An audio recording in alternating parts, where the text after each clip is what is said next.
Yo, what's up guys? In today's video I got a bunch of Chicago Bulls news and updates. In today's video I'm going to be talking about last night's loss to the Denver Nuggets, Billy Donovan being really upset with the Chicago Bulls, also Patrick Williams' recent play and how he's looked more confident on the floor, and also how the Chicago Bulls need to be better at beating double teams surrounding DeMar DeRozan. But before I jump into today's video, make sure you guys are subscribed to the channel, leave a quick like below today's video, it takes a second and helps me out a lot, and leave some comments and questions below today's video about all the news and updates I'm about to jump into and last night's very embarrassing loss to the Denver Nuggets. But either way, let's just jump right into it because last night was awful. I mean, it was ugly basketball from the jump. It was just a very embarrassing performance by the Chicago Bulls, especially coming off a 3-day break. The Bulls had 3 days rest off, for Zach LaVine to get his knee right, just a few days off. I heard Billy Donovan said they had some really good practices, especially working on their offense, and the Bulls came out flat. There was no energy from this team from the start to the end of the game. It was just a complete ugly and awful loss. It was very ugly basketball. The Bulls were turning over the ball, not hitting shots. The three-point shooting was awful, of course.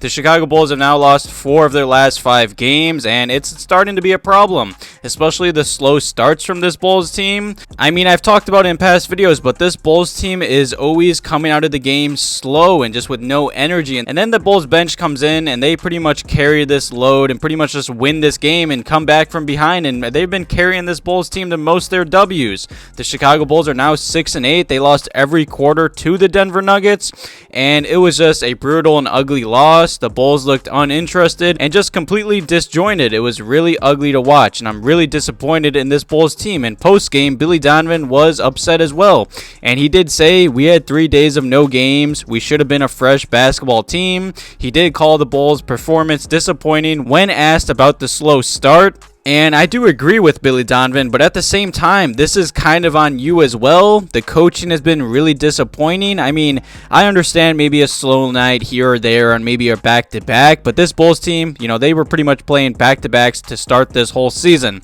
They finally get 3 days off to rest, Zach LaVine's knee and just take a few days off, and then they come out flat and they pretty much have no energy the whole night, especially versus the Denver Nuggets at home in Chicago. I don't know. It was just a very ugly game from the Bulls, and I blame the Bulls players, but I especially blame Billy Donovan. I mean, Billy Donovan's been getting a lot of hate on Twitter and from the national media I've been seeing.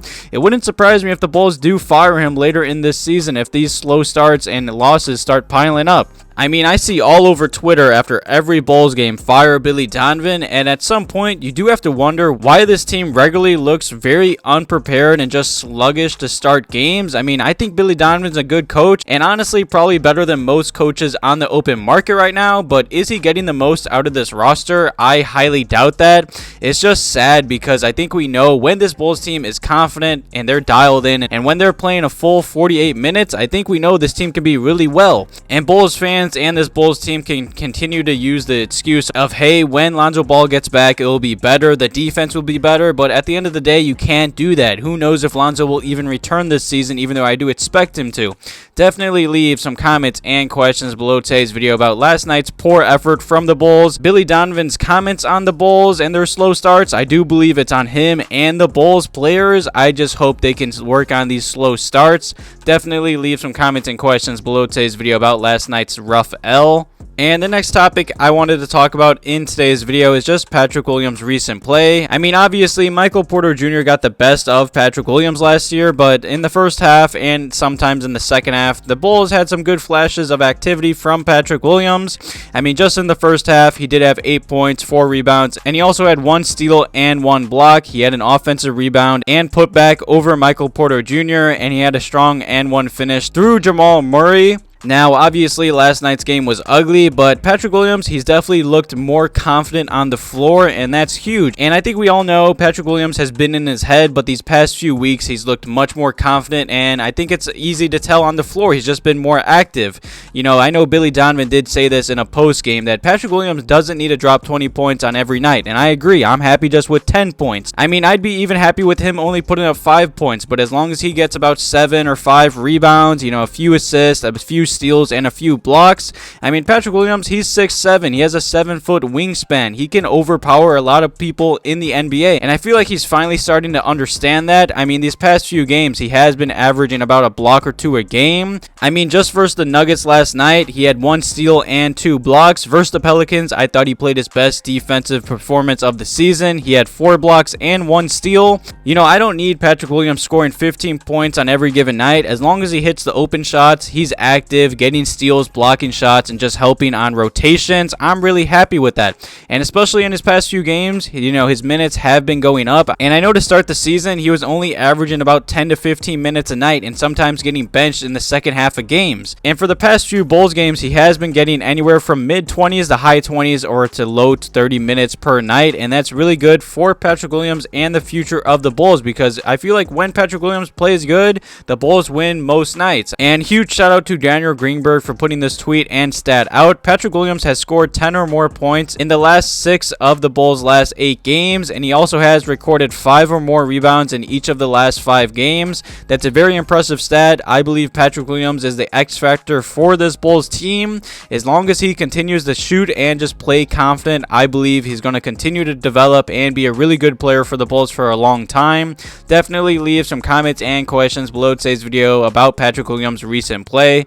And the final topic I wanted to talk about in today's video is other NBA teams just double teaming DeMar DeRozan, because we've already seen it, especially versus the Raptors a few games ago. That was pretty much happening all game versus DeMar DeRozan. And I think we know it's going to happen once again in the playoffs if the Chicago Bulls do make the playoffs, because the Milwaukee Bucks were sending double teams all playoffs and just pretty much walling off DeMar DeRozan from the mid-range.